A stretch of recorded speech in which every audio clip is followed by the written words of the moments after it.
ಸ್ನೇಹಿತರೆ, ಮೀಡಿಯಾ ಮಾಸ್ಟರ್ಸ್ಗೆ ಸ್ವಾಗತ, ಸುಸ್ವಾಗತ. ಗೆಳೆಯರೆ, ಯುದ್ಧ 15ನೇ ದಿನ ಮತ್ತೊಂದು ತಿರುವನ್ನು ಪಡ್ಕೊಳ್ತಾ ಇರುವ ಲಕ್ಷಣಗಳು ಕಾಣ್ತಾ ಇವೆ. ಇಸ್ರೇಲ್ ಮತ್ತು ಇರಾನ್ ಎರಡೂ ಕೂಡ ತಮ್ಮ ಮುಂದಿನ ದಾಳಿ ಎಲ್ಲಾಗತ್ತೆ ಅನ್ನೋದನ್ನ ಹೇಳ್ತಾ ಇವೆ ಮತ್ತು ದಾಳಿ ಮಾಡೋ ಕಡೆಗಳಲ್ಲಿನ ಜನರಿಗೆ ಅಲ್ಲಿಂದ ಜಾಗ ಖಾಲಿ ಮಾಡಿ ಪ್ರಾಣಗಳನ್ನು ಉಳಿಸ್ಕೊಳ್ಳಿ ಅನ್ನೋ ಎಚ್ಚರಿಕೆಯ ಸಂದೇಶವನ್ನು ಕೂಡ ಕೊಡ್ತಾ ಇವೆ. ಇಸ್ರೇಲ್ನ IDF ಇರಾನಿನ ತಬ್ರಿಜ್ ನಗರದ ಮೇಲೆ ನಾವು ದಾಳಿ ಮಾಡ್ತೀವಿ ಅಂತ ಹೇಳ್ತಾ ಇರೋದಷ್ಟೇ ಅಲ್ಲ, ಅಲ್ಲಿದ್ದ ಜನರಿಗೆ ತಕ್ಷಣ ಅಲ್ಲಿಂದ ಜಾಗ ಖಾಲಿ ಮಾಡಿ ಬೇರೆ ಕಡೆ ಸುರಕ್ಷಿತ ಪ್ರದೇಶಗಳಿಗೆ ಹೋಗಿ ನಿಮ್ಮ ಪ್ರಾಣಗಳನ್ನು ಉಳಿಸ್ಕೊಳ್ಳಿ ಅಂತ ಹೇಳ್ತಾ ಇದ್ರೆ, ಮತ್ತೊಂದು ಕಡೆ ಇರಾನ್ ಕೂಡ ನಾವು UAE ಮೇಲೆ ದಾಳಿ ಮಾಡ್ತಾ ಇದ್ದೀವಿ, UAEಯ ಬಂದರುಗಳಲ್ಲಿ ಅಮೆರಿಕಾದ ನೆಲೆಗಳ ಅಕ್ಕಪಕ್ಕ ಇರೋ ಮುಸಲ್ಮಾನರು ಏನಿದ್ದೀರಿ ಅವರೆಲ್ಲ ಆ ಜಾಗಗಳನ್ನು ಖಾಲಿ ಮಾಡಿ ಸುರಕ್ಷಿತ ಪ್ರದೇಶಗಳಿಗೆ ಹೋಗಿಬಿಡಿ, ನಮ್ಮ ಟಾರ್ಗೆಟ್ ನೀವಲ್ಲ, ಅಮೆರಿಕಾನ ಗುರಿಯಾಗಿಸ್ಕೊಂಡು ನಾವು ದಾಳಿ ಮಾಡಲೇಬೇಕಾಗಿದೆ, ಮಾಡ್ತೀವಿ ಅಂತ ತಿಳಿಸಿದೆ. ಇದರ ಜೊತೆಗೆ ಅರಬ್ ದೇಶಗಳಲ್ಲಿನ ಮುಸಲ್ಮಾನರು ಅಮೆರಿಕಾದ ವಿರುದ್ಧ ಒಂದಾಗಬೇಕು, ಅಮೆರಿಕಾದ ನೆಲೆಗಳ ಮೇಲೆ ಅಮೆರಿಕಾದ ಸೈನಿಕರ ಮೇಲೆ ದಾಳಿಗಳನ್ನು ಶುರು ಮಾಡಬೇಕು ಅನ್ನೋ ಥರದ ಕರೆಯನ್ನು ಕೊಡೋ ಮೂಲಕ ಇರಾನ್ ಯಥಾ ಪ್ರಕಾರ ಮತ್ತೆ ಈ ಯುದ್ಧದಲ್ಲಿ ಜನರ ತಲೆಗೆ ಕೂಡ ಮತದ ಅಮಲನ್ನು ತುಂಬುವ, ಇದಕ್ಕೊಂದು ಮತದ ಬಣ್ಣವನ್ನು ಹಚ್ಚುವ ಪ್ರಯತ್ನವನ್ನು ಮಾಡಿದೆ. ಈ ನಡುವೆ ಅರಬ್ ದೇಶಗಳ ಮೇಲಿನ ದಾಳಿಯನ್ನು ತಕ್ಷಣ ನಿಲ್ಲಿಸಿಬಿಡಿ, ಇದು ನಮಗೆ ಮುಂದಿನ ದಿನಗಳಲ್ಲಿ ಸಮಸ್ಯೆಯನ್ನುಂಟು ಮಾಡುತ್ತೆ ಅಂತ ಇರಾನಿನ IRGCಯ ಕೂಸು ಹಮಾಸ್ ಒಂದೇ ಸಮಕ್ಕೆ ಗೋಳಾಡೋದಕ್ಕೆ ಶುರು ಮಾಡಿದೆ. ಹಾಗಾದರೆ ಮಧ್ಯಪ್ರಾಚ್ಯದಲ್ಲಿ ಇವತ್ತು ಏನಾಯಿತು? ಇರಾನ್ ಅರಬ್ ದೇಶಗಳಲ್ಲಿನ ಮುಸಲ್ಮಾನರ ಸಹಾಯವನ್ನು ಕೇಳ್ತಾ ಇರೋದು ಯಾಕೆ? ಅಲ್ಲಿ ನಿಜಕ್ಕೂ ಅರಬರು ಇರಾನ್ನ ಪರ ನಿಲ್ತಾರಾ? ಇನ್ನು ಈ ದಾಳಿಗಳನ್ನು ತಕ್ಷಣ ನಿಲ್ಲಿಸಿ ಸಾಕಿನ್ನ ಅಂತ ಹಮಾಸ್ ಯಾಕೆ ಕೇಳ್ಕೋತಾ ಇದೆ? ಬನ್ನಿ ನೋಡೋಣ.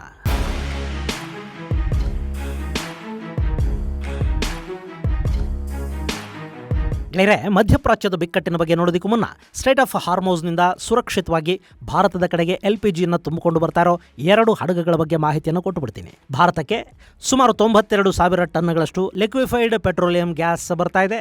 ಅದನ್ನು ತುಂಬಿಕೊಂಡು ಶಿವಾಲಿಕ್ ಹಾಗೂ ನಂದಾದೇವಿ ಅನ್ನೋ ಹಡಗುಗಳು ಸ್ಟ್ರೈಟ್ ಆಫ್ ಹಾರ್ಮೋಸ್ ಅನ್ನು ದಾಟಿವೆ. ಅವು ಮಾರ್ಚ್ 16 ಹಾಗೂ 17ನೇ ತಾರೀಕು ಕ್ರಮವಾಗಿ ಮಂದ್ರಾ ಮತ್ತು ಕಾಂಡ್ಲಾ ಪೋರ್ಟ್ಗಳಿಗೆ ಬರುತ್ತವೆ. ಈ ಮೂಲಕ ಸ್ಟ್ರೈಟ್ ಆಫ್ ಹಾರ್ಮೋಸ್ ಅಲ್ಲಿ ಭಾರತದ ಹಡಗುಗಳಿಗೆ ಫ್ರೀ ಫ್ಲೋ ಸಿಕ್ಕಂತಾಗ್ತಾ ಇದೆ. ಈ ಬಗ್ಗೆ ವಿದೇಶಾಂಗ ಇಲಾಖೆ ಮಾಹಿತಿಯನ್ನು ಹಂಚಿಕೊಂಡಿದ್ದು, ಇರಾನ್ ಮತ್ತು ಭಾರತದ ನಡುವಿನ ಮಾತುಕತೆಗಳು ಯಶಸ್ವಿಯಾಗಿರುವುದರಿಂದ ಭಾರತದ ಹಡಗುಗಳ ಓಡಾಟಕ್ಕೆ ಅವಕಾಶ ಸಿಕ್ಕಿದೆ ಅಂತ ವಿದೇಶಾಂಗ ಇಲಾಖೆಯ ವಕ್ತಾರ ರಣಧೀರ್ ಜೈಸ್ವಾಲ್ ತಿಳಿಸಿದ್ದಾರೆ. 2 Indian ships, Shivalik and Nanda Devi, crossed the Straits of Hormuz and are now headed to ports in India. Each of the ships is carrying in excess of 46,000 metric tons of LPG. ಇನ್ನು ಈಗ ಬರ್ತಾ ಇರೋ ಈ 92,000 ton gas ಇದೆಯಲ್ಲ, ಇದರ ಪೈಕಿ ಸುಮಾರು 80,000 ಟನ್ಗಳಷ್ಟು ಗ್ಯಾಸ್ ಭಾರತದ ಒಂದು ದಿನದ ಬೇಡಿಕೆ ಅನ್ನಿಸ್ಕೊಳ್ಳುತ್ತೆ. ಹೀಗಾಗಿ ಈ 2 ಹಡಗುಗಳಿಂದ ಮಾತ್ರ ಭಾರತದ ಗ್ಯಾಸ್ ಕೊರತೆ ಈಡೇರಿಬಿಡುತ್ತೆ ಅಂತಲ್ಲ, ಇನ್ನು ಮುಂದೆ ನಿರಂತರವಾಗಿ ಅಲ್ಲಿಂದ ಗ್ಯಾಸ್ ಟ್ಯಾಂಕರ್ಗಳು ಭಾರತಕ್ಕೆ ಬರೋದಕ್ಕೆ ಶುರು ಮಾಡಿದರೆ ಒಂದಷ್ಟರ ಮಟ್ಟಿಗೆ ಭಾರತದ ಇಂಧನ ಕೊರತೆಗೆ ಪರಿಹಾರ ಸಿಗೋ ಸಾಧ್ಯತೆ ಇರುತ್ತೆ. ಇನ್ನು ಆಗಲೇ ನಾನು ಭಾರತದ ಪ್ರತಿನಿತ್ಯದ ಬೇಡಿಕೆ 80,000 ಟನ್ ಅಂತ ನಿಮಗೆ ಹೇಳಿದೆ. ಹಾಗಂತ ಅಷ್ಟೂ ಗ್ಯಾಸ್ ಸ್ಟ್ರೈಟ್ ಆಫ್ ಹಾರ್ಮೋಸ್ ಇಂದಲೇ ಬರುವುದಿಲ್ಲ. ನಮಗೆ ಅಲ್ಲಿಂದ ನಮ್ಮ ಒಟ್ಟು ಬೇಡಿಕೆಯ 60% ಗ್ಯಾಸ್ ಮಾತ್ರ ಬರುತ್ತೆ. ಇನ್ನುಳಿದ ಸುಮಾರು 20-25% ಬೇಡಿಕೆಯನ್ನ ನಮ್ಮದೇ ರಿಫೈನರಿಗಳ ಮೂಲಕ ಪೂರೈಸಿಕೊಳ್ಳಲಾಗುತ್ತೆ. ಇನ್ನುಳಿದದ್ದನ್ನ ಬೇರೆ ಕಡೆಗಳಿಂದ ಭಾರತ ತರಿಸ್ತಾ ಇದೆ. ಹಾಗೆ Saudi Arabia straight of Hormuz ಮೇಲಿನ ಡಿಪೆಂಡೆನ್ಸಿಯನ್ನ ಕಡಿಮೆ ಮಾಡಿಕೊಳ್ಳೋದಕ್ಕೆ ಮತ್ತು ಜಗತ್ತಿಗೆ ತನ್ನ ತೈಲ ಸರಬರಾಜನ್ನ ಹಾಗೆ ಮುಂದುವರಿಸೋದಕ್ಕೆ ದಾರಿಯನ್ನ ಬದಲಾಯಿಸಿದೆ. ಅವರು ರೆಡ್ ಸಿಯಲ್ಲಿನ ತಮ್ಮ ಪೋರ್ಟ್ಗಳ ಮೂಲಕ ತೈಲ ಸರಬರಾಜನ್ನ ಆರಂಭ ಮಾಡ್ತಾ ಇದ್ದಾರೆ. ಹೀಗಾಗಿ ಸ್ಟ್ರೈಟ್ ಆಫ್ ಹಾರ್ಮೋಸ್ ಅನ್ನ ಇರಾನ್ ಸೀಸ್ ಮಾಡಿರೋದೇನಿದೆ ಅದರ ದೊಡ್ಡ ಇಂಪ್ಯಾಕ್ಟ್ ಸೌದಿ ಅರೇಬಿಯಾದ ಮೇಲೆ ಬೀಳದ ಹಾಗೆ ಅವರೊಂದಷ್ಟು ವ್ಯವಸ್ಥೆಗಳನ್ನು ಮಾಡಿಕೊಳ್ತಾ ಇದ್ದಾರೆ. ಇನ್ನು ಇದರ ನಡುವೆ ಇರಾನ್ ಅರಬ್ ದೇಶಗಳ ಮೇಲೆ ಮಾಡ್ತಾ ಇರೋ ದಾಳಿಗಳೇನಿವೆ ಅದರಲ್ಲಿ 5 ಭಾರತೀಯ ಮೂಲದವರು ಸಾವನ್ನಪ್ಪಿದ್ದಾರೆ ಅನ್ನೋ ಮಾಹಿತಿಯನ್ನು ಕೂಡ ನಮ್ಮ ವಿದೇಶಾಂಗ ಇಲಾಖೆ ಕೊಟ್ಟಿದೆ. ಇನ್ನು ಗೆಳೆಯರೆ, ಮಧ್ಯಪ್ರಾಚ್ಯದ ಯುದ್ಧದ ವಿಷಯಕ್ಕೆ ನಾವು ಬರೋದಾದ್ರೆ, ಇರಾನ್ ತನ್ನ ದಾಳಿಗಳನ್ನು ಮತ್ತಷ್ಟು ಹೆಚ್ಚು ಮಾಡಿದೆ. ಸೌದಿ ಅರೇಬಿಯಾದ ಪ್ರಿನ್ಸ್ ಸುಲ್ತಾನ್ ಏರ್ಬೇಸ್ ಮೇಲೆ ಇರಾನ್ ಡ್ರೋನುಗಳನ್ನು ನುಗ್ಗಿಸಿದೆ. ಈ ದಾಳಿಯಲ್ಲಿ ಅಮೆರಿಕದ 5 ರಿಫ್ಯೂಲಿಂಗ್ ಟ್ಯಾಂಕರ್ಗಳು ಹಾನಿಗೀಡಾಗಿವೆ. ಮೊನ್ನೆಯಷ್ಟೇ ಅಮೆರಿಕದ ಟ್ಯಾಂಕರ್ ಒಂದು ಇರಾಕ್ಕಲ್ಲಿ ಬಿದ್ದು ಅದರಲ್ಲಿದ್ದ 6 ಮಂದಿ ಸಾವನ್ನಪ್ಪಿದ್ರು. ಈಗ ಏರ್ ಬೇಸಲ್ಲಿ ನಿಂತಿದ್ದ 5 ರಿಫ್ಯೂಯಲ್ ವಿಮಾನಗಳನ್ನು ಇರಾನ್ ಜಖಂಗೊಳಿಸಿದೆ. ಸದ್ಯಕ್ಕೆ ಅವುಗಳ ರಿಪೇರಿ ಕಾರ್ಯ ಪ್ರಗತಿಯಲ್ಲಿದ್ದು ವಿಮಾನಗಳು ಸಂಪೂರ್ಣವಾಗಿ ಏನೂ ನಾಶ ಆಗಿಲ್ಲ, ಸ್ವಲ್ಪ ಮಟ್ಟಿಗೆ ಡ್ಯಾಮೇಜ್ ಆಗಿವೆ. ಅದನ್ನು ಸರಿಪಡಿಸ್ಕೊಂಡು ನಾವು ಅವುಗಳನ್ನು ಬಳಸೋದಕ್ಕೆ ಸಾಧ್ಯ ಆಗುತ್ತೆ ಅಂತ ಅಮೆರಿಕ ಹೇಳ್ತಾ ಇದೆ. ಇನ್ನು ಮತ್ತೊಂದು ಕಡೆ ಇರಾನ್ನ ಪ್ರಾಕ್ಸಿ ಹೆಜ್ಬುಲ್ಲಾ ಇಸ್ರೇಲ್ ವಿರುದ್ಧದ ತನ್ನ ಹಾರಾಟವನ್ನು ಮತ್ತಷ್ಟು ಹೆಚ್ಚು ಮಾಡ್ತಾ ಇದೆ. ಹೆಜ್ಬುಲ್ಲಾದ ನಾಯಕ ನೈಮ್ ಖಾಸಿಮ್ ಇಸ್ರೇಲ್ನ ವಿರುದ್ಧ ಕಿಡಿಕಾರಿದ್ದು, ನಾವು ಎಂಥದ್ದೇ ಸಂಘರ್ಷಕ್ಕೂ ಸಿದ್ಧ ಇದ್ದೀವಿ, ನಾವು ಕೂಡ ಇಸ್ರೇಲ್ ಮೇಲಿನ ದಾಳಿಗಳನ್ನು ಮತ್ತಷ್ಟು ಹೆಚ್ಚು ಮಾಡ್ತೀವಿ ಅಂತ ಹೇಳಿದಾನೆ. ಇದರಿಂದ ಇಸ್ರೇಲ್ ಮತ್ತಷ್ಟು ಕೆರಳ್ತಾ ಇದೆ. ಹೀಗೆ ಲೆಬನಾನ್ನಲ್ಲಿನ ಹೆಜ್ಬುಲ್ಲಾಗಳು ಅಬ್ಬರಿಸ್ತಾ ಇದ್ರೆ, ಮತ್ತೊಂದು ಕಡೆ ಇರಾಕ್ ಮೇಲೆ ದಾಳಿ ಮಾಡಿರೋ ಅಮೆರಿಕ ಪಡೆಗಳು ಅಲ್ಲಿನ ಇರಾಕ್ ಹೆಜ್ಬುಲ್ಲಾ ನಾಯಕ ಅಹ್ಮದ್ ಮೊಹಸಿನ್ ಫರಾಜ್ನನ್ನ ಕೊಂದು ಹಾಕಿವೆ. ಈತ ಇರಾಕಿ ಹೆಜ್ಬುಲ್ಲಾದ ಸೆಕ್ರೆಟರಿಯಾಗಿ ಕೆಲಸ ಮಾಡ್ತಿದ್ದ ಅಂತ ಹೇಳಲಾಗುತ್ತೆ. ಜೊತೆಗೆ ಇರಾಕ್ನಲ್ಲಿನ ಇರಾನ್ ಪ್ರಾಕ್ಸಿ ಗುಂಪುಗಳೇನಿವೆ ಅವುಗಳ ನಾಯಕತ್ವವನ್ನು ಕೂಡ ಈ ಅಹ್ಮದ್ ಮೊಹಸಿನ್ ವಹಿಸಿದ್ದ ಅನ್ನೋ ಮಾಹಿತಿಗಳಿವೆ. ಹಾಗೆ ಇರಾನ್ ಯುನೈಟೆಡ್ ಅರಬ್ ಎಮಿರೇಟ್ಸ್ ಮೇಲೆ ದಾಳಿಗಳನ್ನು ಮುಂದುವರೆಸಿದ್ದು ಅಬುದಾಬಿಯಲ್ಲಿನ ಕಟ್ಟಡಗಳಿಗೆ ಹಾನಿ ಉಂಟಾಗಿದೆ. ಮತ್ತೊಂದು ಕಡೆ ಈ ಯುದ್ಧ ಶುರುವಾದಾಗಿನಿಂದ ನಾವು 124 ಮಿಸೈಲುಗಳು ಹಾಗೂ 203 ಇರಾನಿ ಡ್ರೋನ್ಗಳನ್ನು ಹೊಡೆದು ಹಾಕಿದ್ದೀವಿ ಅಂತ ಬಹರೈನ್ ಹೇಳ್ತಾ ಇದೆ. ಹೀಗೊಂದು ಕಡೆ ದಾಳಿಗಳನ್ನು ಮಾಡ್ತಾ ಇರೋ ಇರಾನ್ ಮತ್ತೊಂದು ಕಡೆ ಅರಬ್ ದೇಶಗಳಿಗೆ ಬೆದರಿಕೆಯನ್ನು ಕೂಡ ಒಡ್ಡುತ್ತಾ ಇದೆ. ನಾವು ಈ ಬಾರಿ ಅರಬ್ ದೇಶಗಳ ಮೇಲೆ ಬಲಿಷ್ಠವಾದ ಬ್ಯಾಲಿಸ್ಟಿಕ್ ಮಿಸೈಲ್ಗಳನ್ನು ಬಳಸ್ತೀವಿ. ಈ ವೆಪನ್ನುಗಳು ಶತ್ರುಗಳ ಹುಟ್ಟಡಗಿಸೋದು ನಿಜ. ಹೀಗಾಗಿ ಅರಬ್ ದೇಶಗಳು ಸ್ವಲ್ಪ ಹುಷಾರಾಗಿರಬೇಕು ಅಂತ ಇರಾನ್ ಎಚ್ಚರಿಕೆಯನ್ನು ಕೊಟ್ಟಿದೆ. ಇಲ್ಲಿ ಈ ಮಿಸೈಲ್ಗಳ ಟಾರ್ಗೆಟ್ ಅಮೆರಿಕದ ಏರ್ ಬೇಸ್ಗಳಾಗಿರುತ್ತವೆ ಅನ್ನೋದು ಗುಟ್ಟಾದ ವಿಷಯ ಅಲ್ಲ. ಆದರೆ UAEಯ ಜನರಿಗೆ ಕರಾವಳಿಯಿಂದ ದೂರ ಇರಿ ಅಂತ ಹೇಳೋದ್ರ ಮೂಲಕ ಅರಬ್ ಎಮಿರೇಟ್ಸ್ ಮೇಲೆ ದೊಡ್ಡ ಪ್ರಮಾಣದ ದಾಳಿಯನ್ನು ಮಾಡೋ ಸೂಚನೆಯನ್ನು ಕೂಡ ಇಲ್ಲಿ ಇರಾನ್ ಕೊಡ್ತಾ ಇದೆ. ಈ ಬಗ್ಗೆ ಮಾಹಿತಿಯನ್ನು ಹಂಚಿಕೊಂಡಿರೋ ಇರಾನಿನ IRGC ವಕ್ತಾರ, UAEಯ ಬೇಸ್ಗಳನ್ನು ಬಳಸಿಕೊಂಡು ಅಮೆರಿಕ ನಮ್ಮ ದ್ವೀಪಗಳ ಮೇಲೆ ದಾಳಿಗಳನ್ನು ಮಾಡ್ತಾ ಇದೆ. ಹೀಗಾಗಿ ಅದಕ್ಕೆ ಪ್ರತೀಕಾರವನ್ನು ನಾವು ಕೂಡ ಹೇಳಬೇಕಾಗಿದೆ. UAEಯ ಬಂದರುಗಳು ಹಾಗೂ ಅಮೆರಿಕದ ಬೇಸ್ಗಳನ್ನು ಗುರಿಯಾಗಿಸ್ಕೊಂಡು ನಾವು ದೊಡ್ಡ ಮಟ್ಟದ ದಾಳಿಗಳನ್ನು ಮಾಡ್ತಾ ಇದ್ದೀವಿ. ಇಲ್ಲಿ ನಮ್ಮ ಟಾರ್ಗೆಟ್ ಅಮೆರಿಕ ಆಗಿರುತ್ತೆ.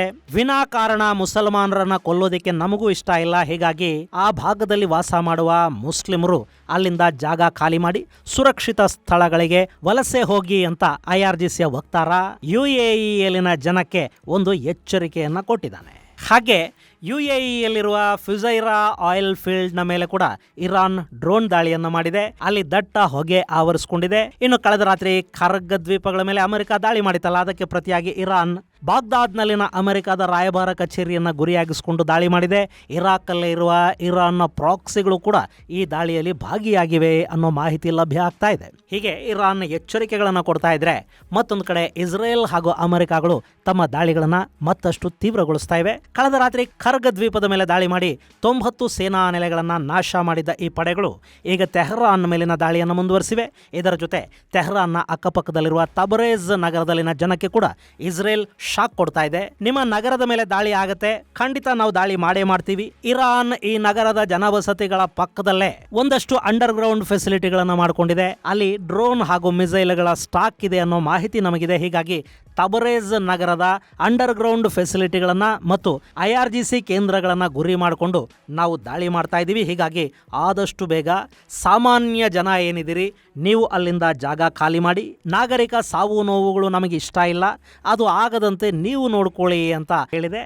ತಬರೇಜ್ನಲ್ಲಿ ಕೈಗಾರಿಕೆಗಳು ಹಾಗೂ ಪೆಟ್ರೋಕೆಮಿಕಲ್ಸ್ ಸೈಟ್ ಇವೆ. ಅವುಗಳ ಮೇಲೆ ಇಸ್ರೇಲ್ ದಾಳಿ ಮಾಡೋ ಸೂಚನೆಯನ್ನು ಕೂಡ ಕೊಡ್ತಾ ಇದೆ.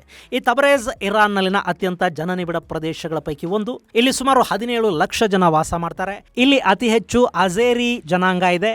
ಪರ್ಷಿಯನ್ ಇಲ್ಲಿ 2ನೇ ಅಧಿಕೃತ ಭಾಷೆ ಅನ್ನಿಸ್ಕೊಳ್ಳುತ್ತೆ.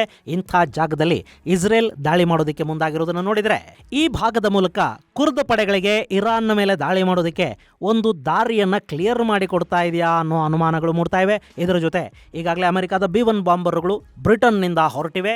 ಅವು ಇವತ್ತು ರಾತ್ರಿ ಇರಾನ್ ಮೇಲೆ ಮತ್ತೊಂದು ಸುತ್ತಿನ ಭಯಾನಕ ದಾಳಿಯನ್ನು ಮಾಡುವ ಮುನ್ಸೂಚನೆಯನ್ನು ಕೊಟ್ಟಿವೆ. ಇಲ್ಲಿ ಲ್ಯಾನ್ಸರ್ಗಳ ದಾಳಿ ಇವತ್ತು ರಾತ್ರಿ ಶುರುವಾದರೆ ಇದು ಇರಾನ್ನ ಅತಿ ಭಯಾನಕ ರಾತ್ರಿ ಅನ್ನಿಸ್ಕೊಳ್ಳೋ ಸಾಧ್ಯತೆಗಳಿರುತ್ತವೆ. ಅಮೆರಿಕದ ಈ ಬಾಂಬರುಗಳು ಇರಾನ್ನ ನ್ಯೂಕ್ಲಿಯರ್ ಬೇಸ್ಗಳನ್ನು ಟಾರ್ಗೆಟ್ ಮಾಡ್ಕೊಳ್ಳೋ ಸಾಧ್ಯತೆ ಇರುತ್ತೆ. ಇರಾನ್ನ 1-2 ತೈಲ ಬಾವಿಗಳನ್ನು ಕೂಡ ಅಮೆರಿಕ ಸುಟ್ಟು ಹಾಕುತ್ತಾ ಅನ್ನೋ ಅನುಮಾನಗಳು ಕೂಡ ಕಾಡ್ತಾ ಇವೆ. ಇದರ ಜೊತೆ ಅಮೆರಿಕ ತನ್ನ USS ಟ್ರಿಪೋಲಿಯನ್ನ ಕೂಡ ಇರಾನ್ ಕಡೆಗೆ ಕಳುಹಿಸಿಕೊಟ್ಟಿದ್ದು 2500 ಮಂದಿ ಸಿಬ್ಬಂದಿ ಸ್ಟ್ರೈಟ್ ಆಫ್ ಹಾರ್ಮೋಸ್ ಕಡೆಗೆ ಬರ್ತಾ ಇದ್ದಾರೆ. ಇನ್ನು B-52 ಬಾಂಬರ್ಗಳು ಕೂಡ ಇರಾನ್ನ ಕಡೆಗೆ ಬರ್ತಾ ಇವೆ. ಅಲ್ಲಿಗೆ ಅಮೆರಿಕ 3 ಪ್ರಬಲ ಬಾಂಬರ್ಗಳಾದ B-2, B-1 ಲ್ಯಾನ್ಸರ್ ಮತ್ತು B-52ಗಳು ಇರಾನ್ನ ಮೇಲೆ ಮತ್ತೊಂದು ಸುತ್ತಿನ ಮಾರಣಾಂತಿಕ ದಾಳಿಯನ್ನು ನಡೆಸುವ ಸಾಧ್ಯತೆಗಳು ಕಾಣ್ತಾ ಇವೆ. ಹಾಗೆ ಇಲ್ಲಿ ಅಮೆರಿಕ ಇರಾನ್ ವಿರುದ್ಧ 10,000 AI ಆಪರೇಟೆಡ್ ಡ್ರೋನ್ಗಳನ್ನು ನಿಯೋಜನೆ ಮಾಡಿರುವುದಾಗಿ ಹೇಳಿದೆ. ಈ ಮೂಲಕ ಡ್ರೋನ್ಗಳ ದಾಳಿಗೆ ಡ್ರೋನ್ಗಳಿಂದಲೇ ಪ್ರತ್ಯುತ್ತರವನ್ನು ಕೊಡೋ ಪ್ರಯತ್ನವನ್ನು ಅಮೆರಿಕ ಮಾಡ್ತಾ ಇದೆ. ಇದರ ಜೊತೆಗೆ ಯುಕ್ರೇನ್ನಿಂದ ಕೂಡ ಒಂದಷ್ಟು ಡ್ರೋನ್ ಇಂಟರ್ಸೆಪ್ಟರ್ಗಳು ಬಂದಿವೆ. ಇವು ಇರಾನ್ನ ಚೀಪ್ ಡ್ರೋನ್ಗಳ ವಿರುದ್ಧ ಅಮೆರಿಕ ಹಾಗೂ ಅರಬ್ ದೇಶಗಳು ತಮ್ಮ ಮಿಸೈಲ್ಗಳನ್ನು ಬಳಸಬೇಕಾದ ಅನಿವಾರ್ಯತೆಯಿಂದ ಹೊರಬರುವ ಹಾಗೆ ಮಾಡುತ್ತವೆ. $30,000 ಮೌಲ್ಯದ ಡ್ರೋನ್ಗಳನ್ನು ಯುಕ್ರೇನ್ನಿಂದ ಬಂದಿರೋ $1,500 to $2,000 ಮೌಲ್ಯದ ಇಂಟರ್ಸೆಪ್ಟರ್ಗಳ ಮೂಲಕ ನಾಶ ಮಾಡುವ ಒಂದು ದೊಡ್ಡ ಪ್ರಯತ್ನವನ್ನು ಇಲ್ಲಿ ಅಮೆರಿಕ ಮಾಡ್ತಾ ಇದೆ. ಇದು ಯಶಸ್ಸನ್ನು ಪಡ್ಕೊಂಡ್ರೆ ಮುಂದಿನ ಯುದ್ಧಗಳಲ್ಲಿ ಡ್ರೋನ್ಗಳಷ್ಟೇ ಡ್ರೋನ್ ಇಂಟರ್ಸೆಪ್ಟರ್ಗಳು ಕೂಡ ಮಹತ್ವವನ್ನು ಬೇಡಿಕೆಯನ್ನು ಪಡ್ಕೊಳ್ತವೆ.